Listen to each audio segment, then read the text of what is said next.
I love cookies. You know, no offense to cake, but cookies are way better.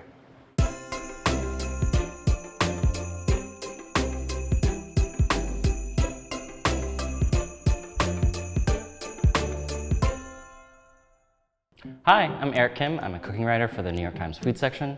Today I'm going to show you how to make my M&M cookies. That's it, they're M&M cookies. One thing that's really exciting about these is that you can make them all in just one bowl. I'm going to show you how truly easy it is. Like, this is the kind of cookie that I would make for myself during the holidays when I just really want something sweet at night and something that feels really classic and homemade. Kind of takes you back in time and makes you feel like you're baking like when you were little. One thing is that we are going to chop the M&Ms. I love the way it looks like confetti throughout the dough. I'm convinced that it's the candy coating on the outside that gives me that really old-fashioned taste. An M&M cookie should taste a little bit like M&Ms. That sounds really obvious, but yeah, that's always kind of been my theory. Last year I did a special frosted sugar cookie, but this cookie is maybe like on the opposite end of that spectrum of ease and reward. Claire Stafford says this a lot. These are self-decorating.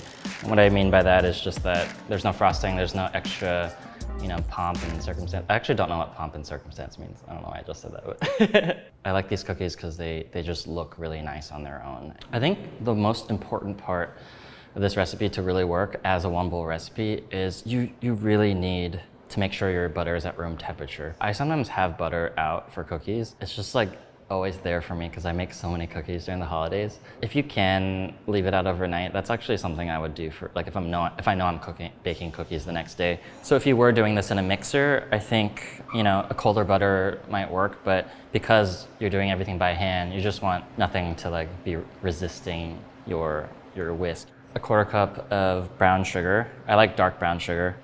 And then a cup of granulated sugar.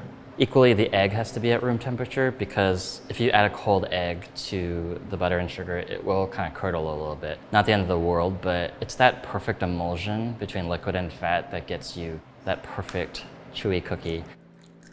Think about vanilla and salt. I think we don't use enough of either. I think some people who are a little more old-fashioned might think that that's excessive, but I do think it makes a big difference. Do not use table salt or fine sea salt for this. Or if you do, just use a little less. You don't want your cookies too salty, which I have done before. This is a giant whisk, but it's awesome. I do call for whisking this for a full minute. Count to 60 in your head or sing your favorite verse in your favorite song. Yeah.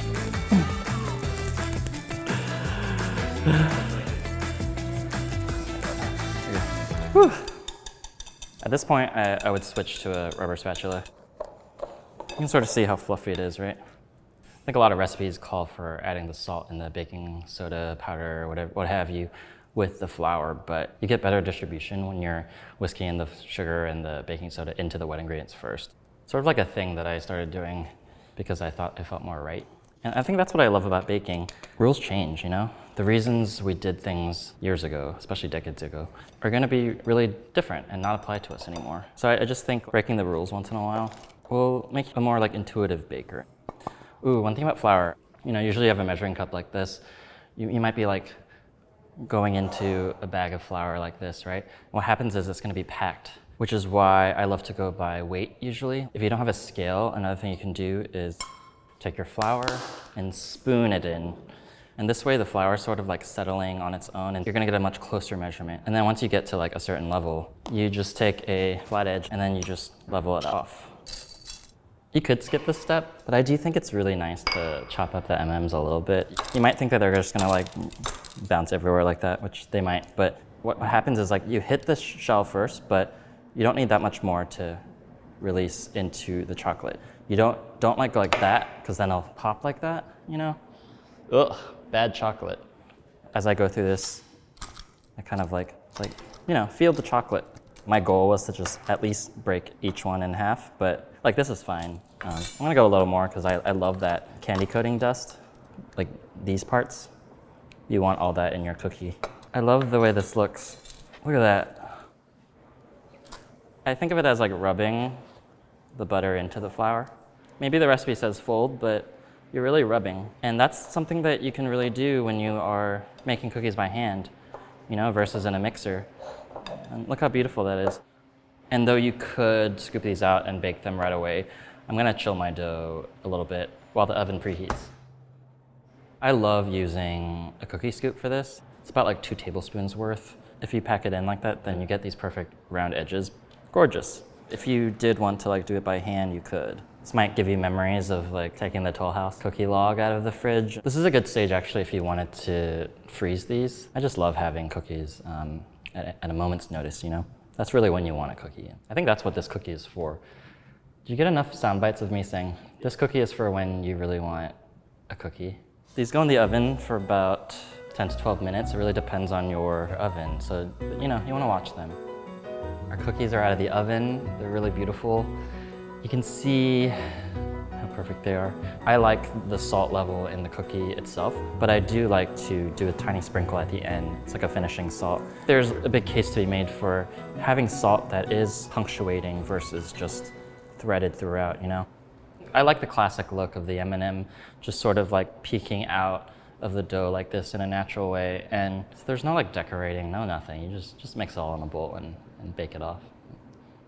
First, I like to eat half of it like just regular and then chasing it with milk, and then you dip after it's like a small enough piece, you know? Because what you really do want to appreciate is the chewiness, which, Okay. Man, I love this cookie. It has that perfect chewy texture, the crackles, the kind of lovely caramelly notes. It's a nice mix between sugar and chocolate chip. I really hope you guys give these cookies a try. They're the classic, really old-fashioned, but I think you'll find that with these little specific tips, they make for a really perfect result. And I think that's the thing that I'm proudest of, knowing that you're gonna make this recipe and that yours will come out like this too. So, thank you. And maybe you can share this with them up.